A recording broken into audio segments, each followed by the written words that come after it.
Bonsoir et merci d'être avec nous. Voici les titres de votre journal. À 4 jours du référendum, les Calédoniens se posent des questions et notamment chez la jeunesse. La fracture générationnelle provoque des tensions entre les plus jeunes et les aînés sur les sujets du quotidien mais aussi sur la politique. Nous sommes allés à la rencontre des jeunes de la tribu de Newio à Wailou. Le dossier calédonien est largement évoqué en métropole. On en parle ce soir avec Jean-François Merle, ancien conseiller de Michel Rocard. Selon lui, le maintien du référendum est un acte manqué. Noël, c'est pour bientôt. La Croix-Rouge a organisé aujourd'hui sa dernière braderie à Koné. Une occasion de dénicher un ou plusieurs cadeaux à moindre coût pour les membres de la famille. Il a fallu tout de même respecter les gestes barrières.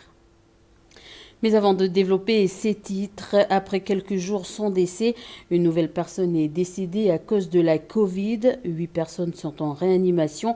217 cas actifs ont été comptabilisés au pays.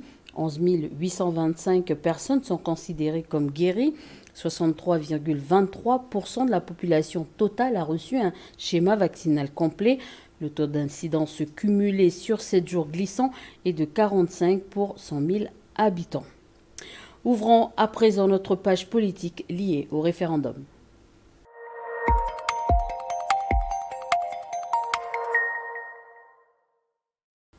Il ne reste plus que 4 jours avant le scrutin. Ce matin, des militants indépendantistes se sont mobilisés aux abords d'un rond-point à Boulari. Kanaki en deuil, pas de vote. Voici un exemple parmi d'autres de messages que l'on pouvait apercevoir ce matin. Il devrait y avoir d'autres mobilisations de ce type dans les prochains jours à venir. D'ailleurs, le Conseil d'État vient de rejeter la demande de report du référendum faite le 3 décembre dernier par des électeurs et des associations de Nouvelle-Calédonie qui, pour rappel, demandaient un report de la consultation au 2 octobre 2022. Pour le Conseil d'État, la situation sanitaire est stable, ne faisant ainsi pas obstacle au bon déroulement du scrutin le 12 décembre prochain. Et concernant l'argument du deuil d'un an décrété par le Sénat coutumier, le Conseil d'État estime que cela ne porte pas atteinte à la bonne tenue de ce dernier, ajoutant également qu'il n'y a aucune atteinte à la liberté d'expression du suffrage. Et ensuite, suite au référé déposé par un collectif d'électeurs au Conseil d'État à propos des clips concernant la campagne du non, Sonia Baquès a déclaré sur NC News qu'elle a demandé à NC Première de retirer ses vidéos de la campagne en déclarant, je cite, « On a voulu changer de registre, parler de choses sérieuses sans se prendre au sérieux. Visiblement, les indépendantistes n'ont pas partagé notre humour. » La fracture générationnelle provoque des tensions entre les plus jeunes et leurs aînés sur les sujets du quotidien, mais aussi sur la politique. Si les jeunes de la tribu de Newio, dans la commune de Wailou, sont bien au fait de l'appel à la non-participation lancé par le FLNKS et relayé localement par leurs aînés, dans quel état d'esprit se trouvent-ils? Vont-ils suivre le mouvement? Nous sommes allés à leur rencontre. Le fossé semble se creuser chaque jour un peu plus entre une classe politique vieillissante, en particulier chez les indépendantistes, et une nouvelle génération qui peine à se faire entendre. On est un peu dégoûté un peu. Les stratégies politiques, tout le tas de trucs qu'ils font. Mentir comme ça, on dirait comme ça dans les médias comme ça, le peuple comme ça, on dirait comme ça. Ah non, mais c'est exagéré, non, on a vu carrément. Donc on veut dire que c'est un stade où... Même si c'est le pape, c'est quoi, mais on n'a plus confiance, on ne sait pas si c'est le même combat. Comment respecter les décisions des aînés quand la confiance a disparu? Ces jeunes ont choisi de s'émanciper, prendre leurs propres décisions, loin des injonctions politiques des plus âgés. L'appel à la non-participation du FLNKS ne fera pas exception. Il n'y a pas de raison qu'on se décale de la décision du Front là, pour ce point-là en particulier. Moi, si ça convenait pas, honnêtement, je ne vais pas suivre. Je suis pas. Si ça convient pas, ça, je suis pas. Oui, si ça convient pas, je suis pas. C'est comme ça que ça doit fonctionner. Alors là, c'est nous, la jeunesse, on parle de politique entre nous. Les vieux, ils parlent de politique entre eux. Il n'y a pas de rassemblement pour qu'on parle tous en même temps, mais c'est le même sujet ici, chacun de son côté. Chacun ses avis, chacun son opinion. On se sent rejeté. Pas écouté en tout cas, pas considéré peut-être. Et puis en fait, ils veulent que voilà, on préserve des choses que la jeunesse en fait n'a plus vraiment ça en tête. Ils ont d'autres préoccupations. On essaye de le dire, mais l'oreille qui est censée l'écouter, à un moment, dans le chemin, cette parole, elle n'arrive pas à l'oreille appropriée. Donc du coup, dans le temps, l'autorité, le règlement, on ne respecte plus le règlement. Mais on essaie de comprendre la situation. Pourquoi cette distance? Parce que il y a leur chef de famille qui répond présent à chaque réunion mensuelle du conseil des clans de la tribu. Mais on voit qu'il y a un écart entre le chef de famille et leurs enfants. On ne discute pas assez, on ne parle pas assez. La parole ici, nous, on dit que c'est terre de parole, terre de partage ici. Mais moi, je dis que non. Non. Nous, la parole ici, elle est partie il y a longtemps. Le dossier calédonien a été mentionné à plusieurs reprises lors de la campagne des présidentielles en métropole. Dans la journée, nous avons joint Jean-François Merle, ancien conseiller de Michel Rocard depuis la métropole. À quelques jours du référendum, que pense-t-il de la situation actuelle? On l'écoute. Je pense que la possibilité que ce référendum vienne apporter une réponse à la question de la sortie de l'accord de Nouméa est une possibilité manquée parce qu'aujourd'hui, on est dans une situation où une partie du corps électoral ne reconnaîtra pas les résultats de ce référendum. Or, pour qu'un scrutin serve à quelque chose, c'est pas l'importance de la participation qui compte, c'est le fait que tout le monde en accepte les résultats. Et quand on sait à l'avance qu'une partie du corps électoral n'acceptera pas les résultats, eh bien, ça veut dire que c'est une occasion manquée. Donc je crois qu'à un moment, si on veut que un scrutin serve à quelque chose, eh bien, il faut le faire dans des conditions où il est organisé et accepté par tous. Justement, vous qui connaissez bien le dossier calédonien, est-ce que aujourd'hui l'héritage de l'accord de Matignon et l'accord de Nouméa est bafoué aujourd'hui ou pas? Pour l'instant, non. Mais j'entends beaucoup de propos qui m'inquiètent. Parce que quand certains disent qu'ils veulent tourner la page de ces accords, c'est aussi pour remettre en cause un certain nombre des équilibres qui avaient garanti la paix civile, la réconciliation et la préparation du destin commun. On oublie toujours que les indépendantistes avaient accepté en 1988 l'idée que le corps électoral ne soit pas limité au seul peuple kanak pour la décolonisation. Mais la contrepartie de cela, c'était le rééquilibrage, la clé de répartition pour le Congrès ou pour le financement des provinces. Et si on remet en cause l'un, est-ce qu'on ne va pas remettre en cause l'autre? Enfin voilà, quand on a un équilibre, changer ce qu'il y a sur l'un des plateaux de la balance, c'est très compliqué. Lors du dernier comité des signataires, en 2018, Édouard Philippe, qui était Premier ministre, avait dit qu'il faut aller au-delà de l'élection présidentielle pour que ça ne soit pas un enjeu de politique intérieure. Et je pense que c'était sage. Je n'ai pas entendu d'explication convaincante sur les raisons pour lesquelles on était revenu sur cette position et pour lesquelles, au mois de juin dernier, avait été proposée la date du 12 décembre. Je n'ai pas entendu d'explication qui m'apparaissent convaincantes. Et puis, je crois que dans l'élaboration du document pour le oui et pour le non, l'État le gouvernement a manqué au fait d'explorer toutes les possibilités de sortie de l'accord de Nouméa. C'est-à-dire que les résultats du oui, il ne l'envisage que sous la forme d'une indépendance de rupture. Et l'indépendance partenariale qui était évoquée par le rapport Courcial, Mélin, Soukramanien, elle n'est pas du tout traitée. Et ça, je pense que c'est aussi un faux pas. La France peut tout à fait envisager d'avoir des relations dans le monde pacifique avec un partenariat avec un État calédonien indépendant. La diplomatie aujourd'hui ne se fait pas uniquement sous des formes de possession directe d'un territoire, ça peut aussi se faire sous forme d'alliances, de négociations, de partenariats, d'influence. C'est ce qu'on appelle le soft power. Et je suis un peu étonné que pour développer son influence dans le Pacifique, la France ne l'envisage pas. En tout cas, si elle l'envisageait, elle se comporterait peut-être autrement avec un certain nombre d'autres pays du Pacifique pour y contrer notamment l'influence chinoise. Le président de la République est quelqu'un de suffisamment imaginatif et je l'espère, audacieux pour être capable de donner du contenu à une formule comme celle-ci.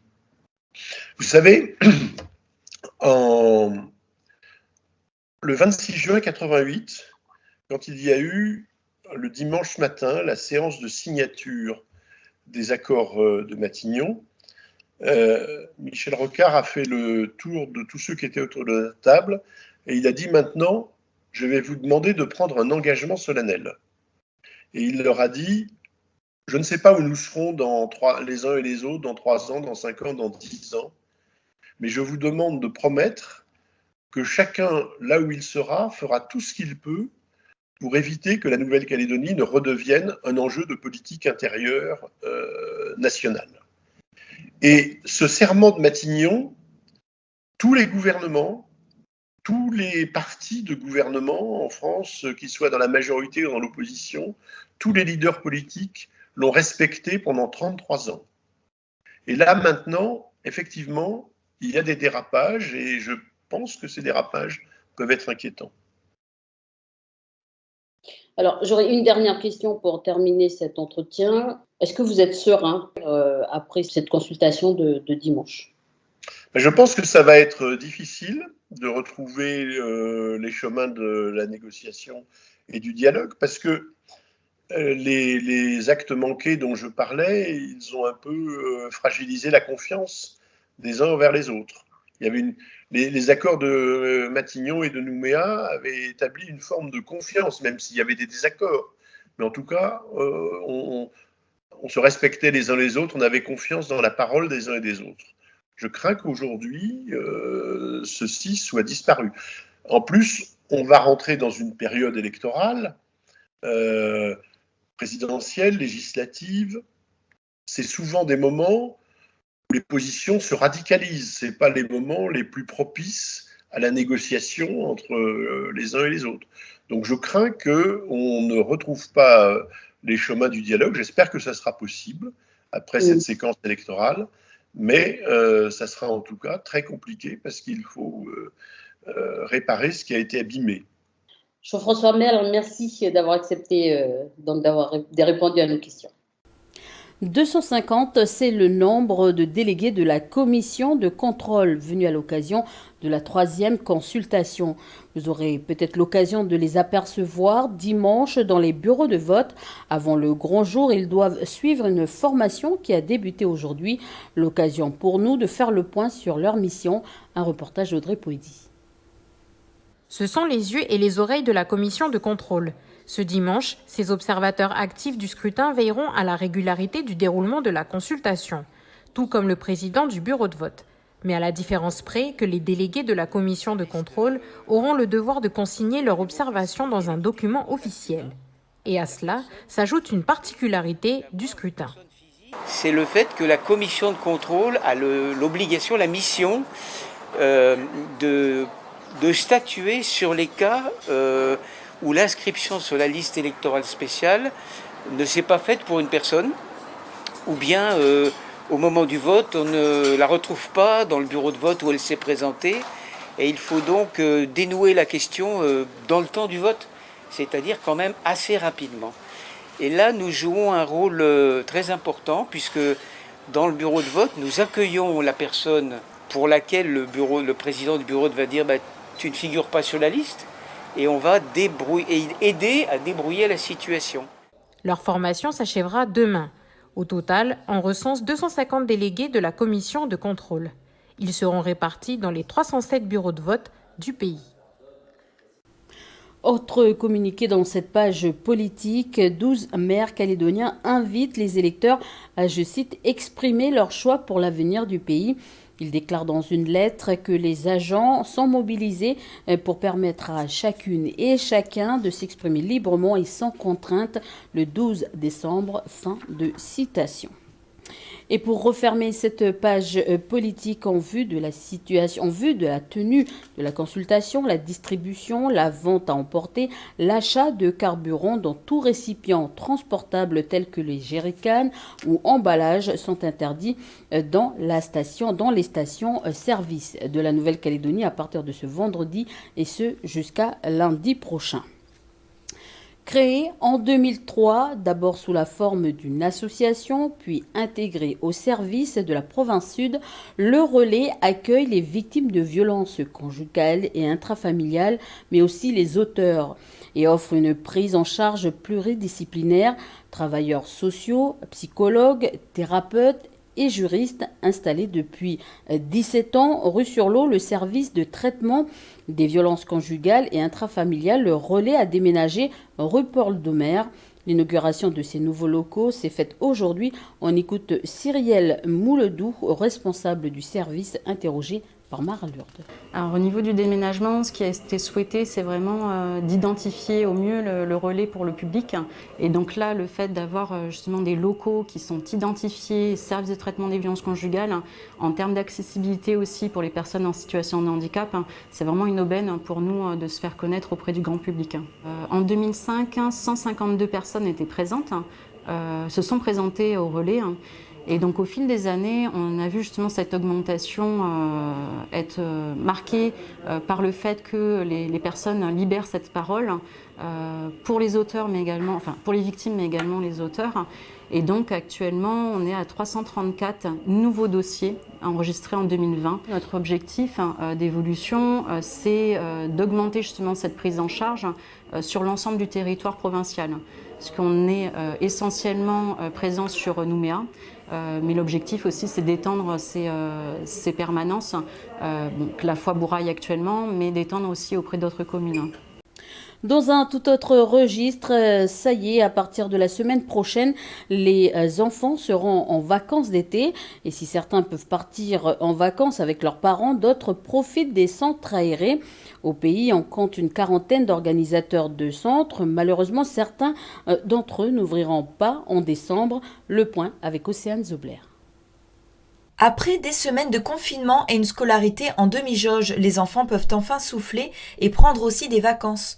Toujours dans le respect des gestes barrières, ils vont pouvoir, pour les parents qui le souhaitent, inscrire leurs enfants dans l'un des 24 organismes de centres de loisirs en province sud dès le mois de décembre. En province nord, par contre, en décembre, pas de centre de loisirs. Selon la DSASE en province nord, après concertation entre les organisateurs, les services du gouvernement et les provinces sur l'organisation des centres de vacances et de loisirs dans le contexte de la situation sanitaire, ils ont préféré attendre pour délivrer les habilitations. D'après Sabrina, directrice de centre au sein de la Caisse des écoles de Koumak, il faut s'adapter. On attend au niveau de la province nord ce qu'ils vont nous dire et de là, on va s'adapter, quoi. Nous, de notre côté, on a préparé pour janvier-février. On fait comme si qu'il y aura des centres, on a informé les parents et tout. Mais nous sommes aussi en attente de la province nord, quoi. Ce qui a impacté un peu, c'est surtout au niveau des parents. Pouvoir expliquer aux parents le pourquoi, tout ça, parce que dedans aussi, je pense que c'est par rapport à la crise sanitaire. Ils sont en attente, ils disent qu'ils croisent les doigts. Tout le monde croise les doigts, quoi.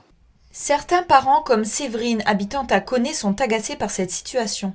En fait, on ne sait pas si l'association de Népouille pourra les accueillir. On ne sait pas, les cocos qui sont classiques sur la zone VKP aussi ne seront pas en capacité d'accueillir pour d'autres raisons, mais ne seront pas en capacité d'accueillir. On voit qu'il y a quelques clubs, des stages sportifs qui se dessinent, mais avec des horaires pas forcément toujours aussi, des amplitudes horaires pas forcément aussi satisfaisantes qu'un centre d'accueil des enfants. Je perçois une véritable usure de la part de tous les parents. D'après la province Nord, les centres de vacances d'été 2022 seront bien assurés. Il faut maintenant être patient et attendre après les fêtes. En province Sud, toutes les informations concernant les centres de loisirs sont disponibles sur le guide vacances téléchargeable sur leur site. Vous pouvez y retrouver toutes les activités proposées et les tarifs. Vous avez le choix entre centres de loisirs, camps de vacances ou séjours à l'étranger. Il faut compter pour une semaine entre 7 500 et 76 000 francs pour les non-boursiers et entre 2 000 à 28 000 francs en fonction des activités pour les boursiers de la province Sud. Dans les îles, seulement 2 centres seront assurés à Lifou et à Marais, seuls les chantiers jeunesse sont maintenus. Noël, c'est pour bientôt. La Croix-Rouge a organisé aujourd'hui sa dernière braderie à Koné, en province Nord. Une occasion de dénicher un ou plusieurs cadeaux pour les membres de la famille à moindre coût. Un événement qui a attiré plus de 70 personnes, parmi eux Mathieu Le Barbier. Sur les bonnes cases, quoi. Voilà. Ouais, je peux prendre, on va donner à la dame. Parce que de toute façon, la caisse, ça va être la caisse des jouets. Enfin, c'est 100 francs les pochettes. Hein. Je peux regarder, madame? Je vous laisse regarder, ouais. Moi, je vous sors un peu et puis vous regardez. Ah, ça, c'est top aussi pour un petit gars. Est-ce qu'il voudrait... Ah non. Est-ce qu'il veut des genres de dinosaures et tout? Alors, dinosaures... Ah, regardez ce que j'ai trouvé, là. Ah yes, oh les certes, regarde, là il y en a un aussi. Ah voilà. Il y a des petits. Moi je suis venue avec mon petit frère, mon fils et une petite maman à moi. On est venu parce que voilà, c'est important parce que voilà, c'est pas cher et puis on trouve de tout. Ça tombe bien quoi, en fin d'année. Moi mon fils il rentre à l'école l'année prochaine, du coup voilà, moi je suis venue faire un peu des courses pour trouver du linge pour lui pour sa rentrée l'année prochaine. Surtout moi, dans ma situation, ça m'aide beaucoup. Oui, voilà. Je suis maman célibataire avec mon enfant et puis je viens souvent ici pour faire mes courses. On a des gens qui sont contents là, qui trouvent tout ce qu'il faut. On a plein de jouets, en fait, plein de styles pour différents âges. On a des jeux éducatifs, donc c'est top. Et puis c'est 100 francs quoi, donc c'est vraiment top. Donc on profite de ces braderies parce que ça fait venir du monde, donc ça fait des sous, même si c'est des petits prix au final. Et du coup, avec cet argent, tout au long de l'année, on s'en sert pour mener des actions auprès de la population.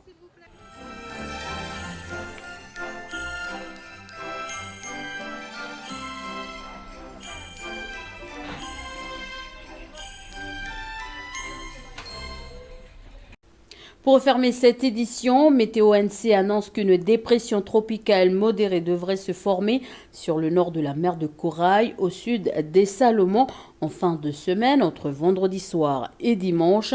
La situation est donc à surveiller pour le début de la semaine prochaine. Cette possible dépression devrait probablement passer à l'ouest de la Nouvelle-Calédonie. Voilà, c'est la fin de cette édition. Merci de votre attention. Je vous souhaite une excellente soirée et je vous retrouve demain.